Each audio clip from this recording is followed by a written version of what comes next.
Hey guys, it's me, Sam Stein, managing editor at the Bulwark, and I'm joined by Jonathan Cohn, who is now a member of the fam officially since he put out his first newsletter. The Breakdown came out on Sunday. If you haven't seen it, you should subscribe. And you should subscribe to this feed too on YouTube because we love subscriptions. The piece is great. I encourage people to read it. It's titled "When Make America Healthy Again Actually Means the Opposite." And you and I were talking about through the course of the week about why we wanted to do this piece, but I thought you captured the essence of it, which is the opioid epidemic, which fueled so much of Trump's rise. It was such a huge focus for him, and to a degree, a success of his first administration. What we've seen so far in the first 2 months is scaling back of our investments in fighting it. Can you talk a little bit about both the micro elements here, what we're doing that's scaling back, and sort of the macro elements, what this symbolizes more broadly about the Trump agenda? So, I mean, the micro elements are part of the larger sort of project that the Trump administration is undertaking at HHS, specifically the Department of Health and Human Services, but which is, and we'll get to the Secretary Robert Kennedy in a second, but at the Department of Health and Human Services and throughout the federal government, which is these broad, sweeping job cuts, which started in February, you may remember, where they just got rid of all the probationary employees, and now they're kind of going through a second round of sort of more serious cuts. The RIFs, the reduction in forces cuts. Reduction in forces. And then at HHS specifically, last week, Secretary Robert F. Kennedy Jr. announced a major overhaul of the entire department, which will include not just significant job cuts. I mean, the idea is to basically reduce the agency, HHS as a whole, from 80,000 employees to 60,000 employees. So that's a 25% cut. Right.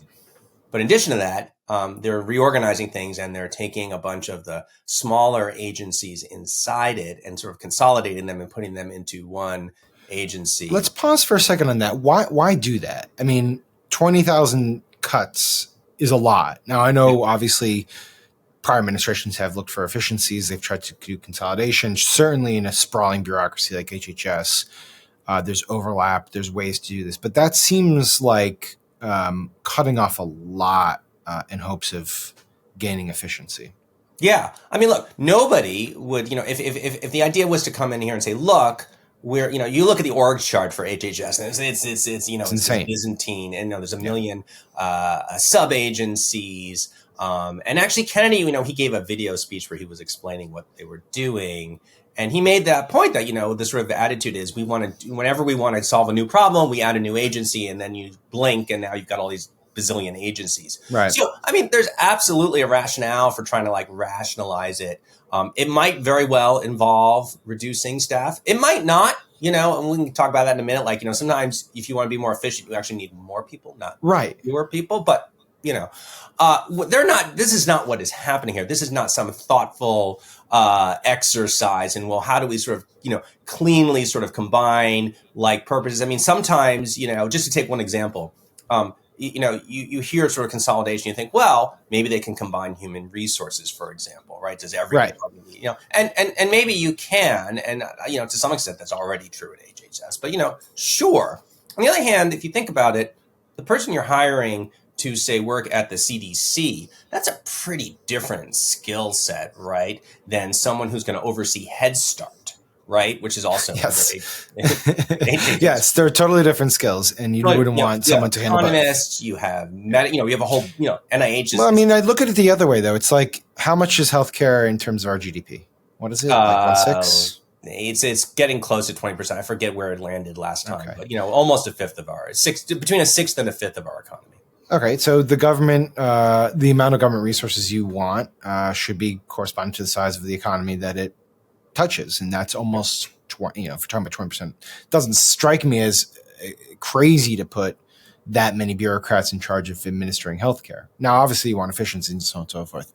But let's talk about the opioid epidemic as a microcosm of what's happening here, because among the consolidations is SAMHSA, which is the Substance Abuse and Mental Health Services Agency. It's basically tasked with trying to help manage that epidemic. tell us a little bit about the history of the agency, what it does, and I guess more to the point, what its recent successes have been. Yeah, yeah. So, I mean, it's not that old. It came into existence in the early 1990s. And it's got both mental health and substance abuse in the name, and it has a fairly broad portfolio that deals with both of those. Right. It really kind of about 10 years ago, as the opioid epidemic really started to get worse in this country, and it got a lot of attention in Washington. This is sort of the late Obama era. There was a real sense that the federal government needs to sort of step in and do more here. And there's a whole, variety of things. We need to, first of all, we need to figure out what what do we do to help people, with who are dealing with opioid addiction? What kind of programs do we need? Prevention? Do we need treatment? Do we need recovery? Do we need what's called harm reduction? And the answer, from most of the people who study this is all. You need all of it. Yeah, all of the above. And so SAMHSA is now, they through a series of laws, starting with something that was signed at the end of the Obama presidency in 2016, put a lot of federal money behind these efforts, and then gave SAMHSA most of the responsibility for administering them. So SAMHSA is there, right? I mean, it's in charge of giving grants out to the states. States come, and they say, we're going to spend this money, on these programs. SAMHSA administers it, but also watches to make sure there's sort of these programs are sort of working and doing best practices. There's not waste and fraud. Another really important function of SAMHSA is it conducts the national, I'm going to get the name wrong, but there's a national survey. We'll edit it out. Don't worry. There's another really important function for SAMHSA is it is in charge of the gold standard national survey of drug abuse in this country. And that is incredibly important for crafting policy, right? Because, you want to know, well, what kinds of drugs are people using? Where? Who's using them? Right. If you're fighting an epidemic, you need to know the stats behind the epidemic you're fighting, right? Basic 101. Right. The basic, information is the basic foundation of your strategy. So they do that. They do a lot more also. They do things like they provide training for workers. They maintain these regional offices to really. So what are the consolidations that are happening now? So it's hard to know, and this is, Sam, this from trying to report this. One of the crazy things about what's going on in the Trump administration, it's not like they really tell you what they're doing. You have to kind of piece it together, which is, and in fact, they don't tell the people they are employing what they're doing. I talked to a number of HHS folks who were like, first I heard about this was through press reports. Like they did not talk. Yeah, they just did not communicate to the staff. Anyways, so we don't really know is the end of it. Like we don't know. And I'll mention we're recording this at 10:30 in the morning. I will say that last I heard, Kennedy announced this reorganization, including 10,000 new job cuts on what was it, Thursday or Wednesday.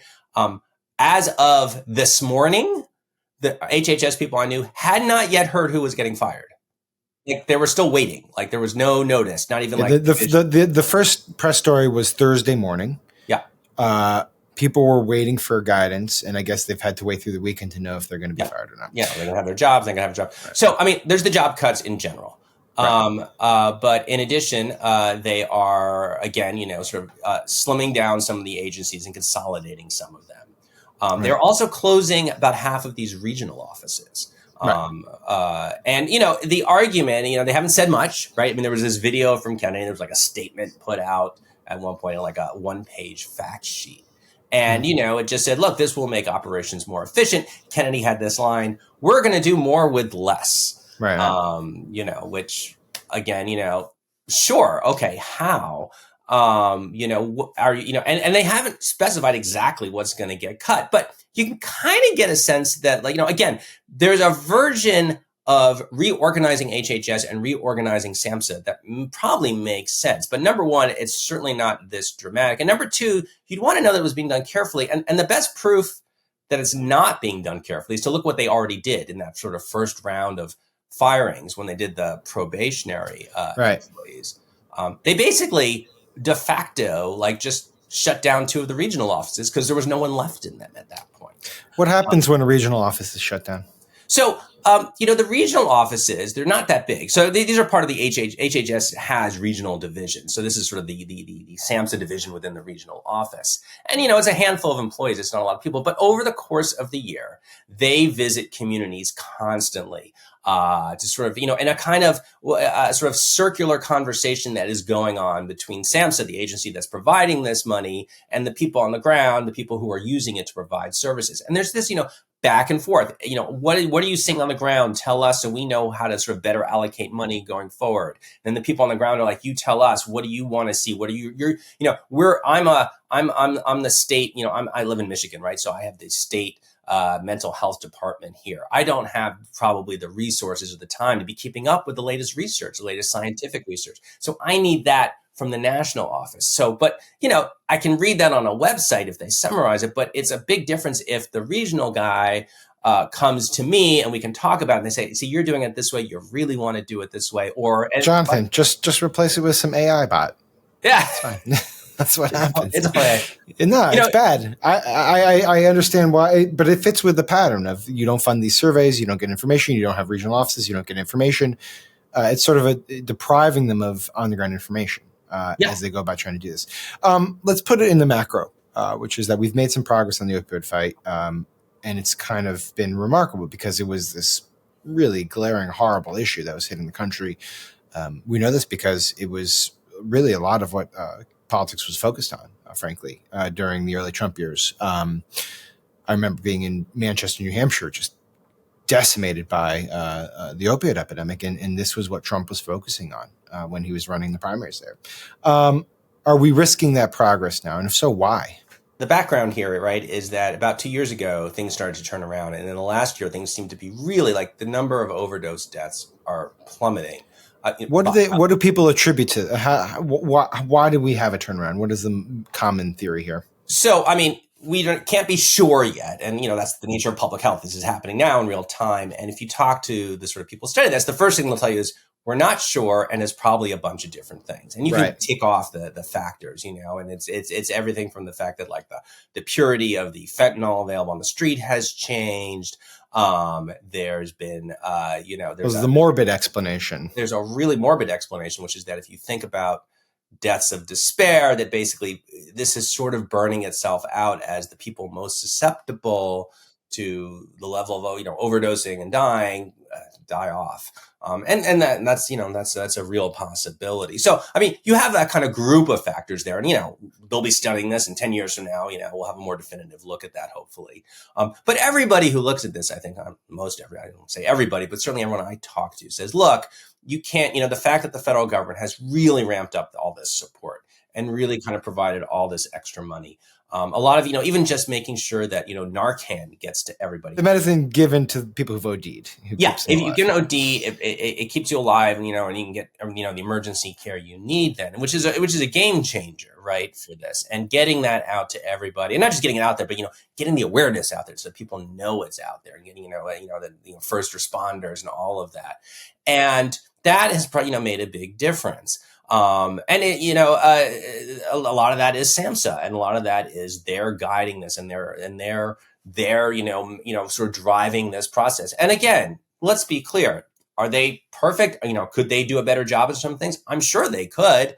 If someone wants to sort of do a sort of careful study of that and then come out with some changes, great. That's clearly not what's going on here. And that's the danger. You cut all these people, you cut the regional offices, you cut the data. It's just going to be harder to do that. You were joking before, like, well, an AI bot could do that. I actually think that's what they think. I'm not kidding. Oh, I was not joking. I actually think that's what they think. I think they'll get enough. They probably believe they can get enough data inputs and put into some AI bot, and it will tell them with some precision. These therapeutic methods work better than others. These interventions work better than others. We can, cut some SAMHSA offices because if we're just getting data inputs anyway, why do you need people to actually go out to the field? It's all data driven. And look, there might be something to that. I don't want to discount that. Like, it's possible we live in a reality where that is, an achievable way to run this. But it's a gamble. It's a real gamble, and you're risking real progress. And I'm surprised, I suppose, because as a strictly political matter, this has been something that Trump has been so passionate about and so hyper-focused on. And Kennedy, too, who's been open about his own struggles with addiction. For him to do this seems, I don't know. I have trouble figuring out what the explanation is for this. Yeah. One interesting thing I do think is worth noting, I went back and read some of Trump's rhetoric from this in his first term when he was talking about this. He gave this speech, and I talk about this in the article, 2017, at the White House, and it was a very moving speech, certainly by his standards. Sure. And it really, if you read the speech and you watch it, it's what you would expect a president to say. I had a lot of empathy for it, which, let's face it, with Trump is not a thing you get with him from, No. too frequently. It's very rare. So, yeah. Very rare. But there was, and he talked about his, his brother had an alcohol problems, and he talked about being connected to that.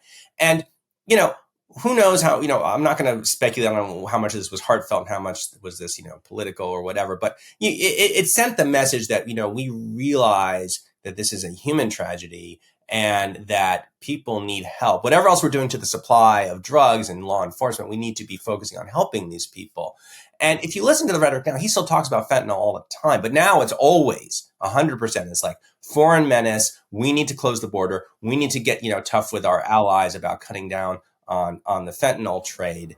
And, you can make the same point about criminal justice reform, right? Like the first administration was First Step Act. That was like their big, we've done the First Step Act. We're going to have people reintegrate into society. We're going to give people second chances.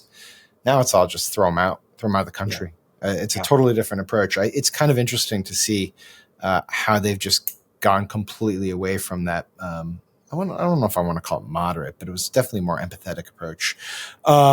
It was like his version of compassionate conservative. Yeah, it was in a way. All right, last thoughts on RFK specifically. He's been at the helm for a couple weeks now. I saw the Journal, wrote an op-ed, or I should say an editorial, saying our worst fears have been realized. I know that's mostly on the vaccine stuff and measles, which remains a big problem in West Texas. What's your impression about what he's been up to and sort of why he's doing this reorganization and how he's conducted himself in this post? Yeah. So, it's a little hard to know with the reorganization part, what's him and what's Doge and what's coming from the White House. There's I think I try to always keep in mind with this administration in particular, there's usually layered agendas, right? Things going on at the same time. I think his agenda very clearly is what we thought it was going to be. There's no surprise here. He's an anti-vax guy. And you look right.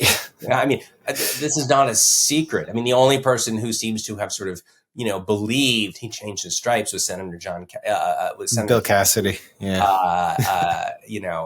Who, made that big speech. Well, because you remember in the confirmation hearings, he was all about, he really gave Kennedy a hard time about the vaccine stuff.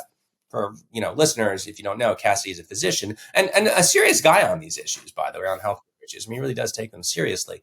And then he voted for Ken and Andy. He said, well, we had these long talks and he assured me, and I'm going to be in on all these major decisions on vaccines. And instead, there's just this long list of actions he's taken, the most recent of which was the one over the weekend where it came out that he pushed out from HHS, from FDA, a guy named Peter Marks, really kind of senior, internationally known figure on vaccine safety and drug safety.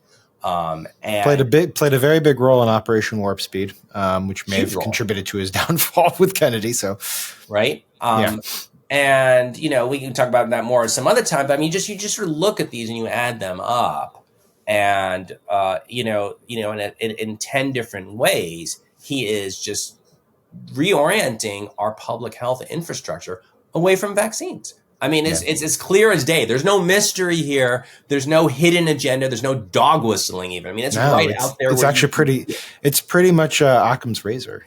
Honestly, It's like this is who he is, and he's doing what he wants to do. And anyone who thought it would be otherwise kind of deluded themselves. Yeah.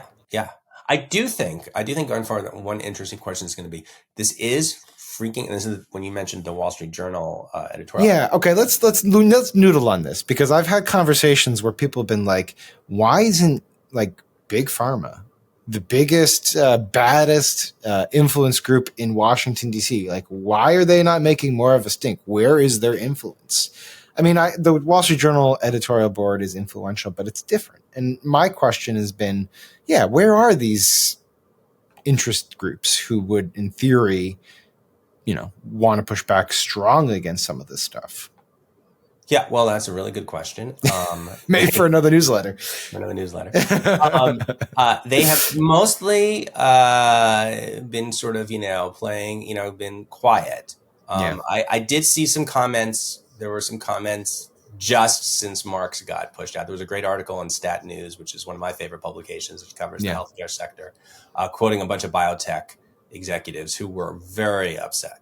And I think you combine that with the cuts to medical research through NIH, which is, potentially going to have a devastating effect on the future of scientific research in this country, which is a whole other conversation. Right. And I think it's finally dawning on people in this sector that, holy cow, like this could really wreck the American ecosystem for developing new medical treatments. And I got to say, just like as someone who's followed debates in this sector for a long time, and Sam, you know this, whenever, the topic of, of having, having the government do something about prescription drug prices came up, right? Having the government negotiate drugs. Yeah. Whenever any small steps towards that, the pharmaceutical industry would freak out.